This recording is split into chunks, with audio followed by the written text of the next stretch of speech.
Paramashivoham. Om Nityananda Paramashivoham. Om Nityananda Paramashivoham. Om Nityananda Paramashivoham. Om Nityananda Paramashivoham. Om Nityananda Paramashivoham. Om Nityananda Paramashivoham. Om Nityananda Paramashivoham. Om Nityananda Paramashivoham.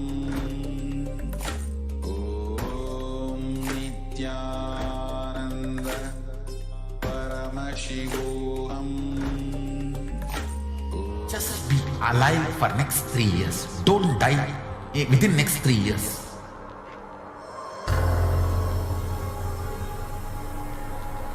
Just don't die within next 3 years. Be alive. Somehow be alive. I'm working sincerely. I will reach you somehow. Somehow I will reach you. It's my commitment to humanity.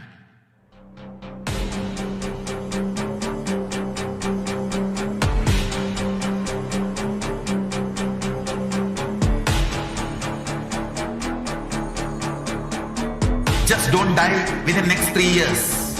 I will reach you wherever you are, whichever corner of the world you may be. I will reach you with enlightenment. You manifesting the space, state, powers, being, Paramashiva. It is possible, and it is possible for you.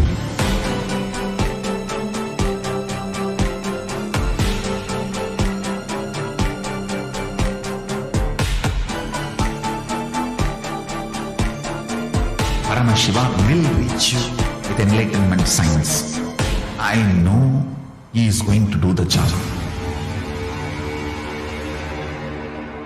Just be alive for next 3 years. Nothing else. Just Nityananda Paramashivoham.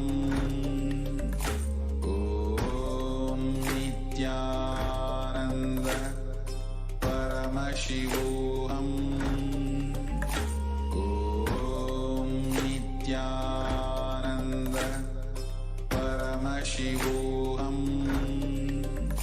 Om Nityananda Paramashivoham. Om Nityananda Paramashivoham. Om Nityananda Paramashivoham. Om Nityananda Paramashivoham. Om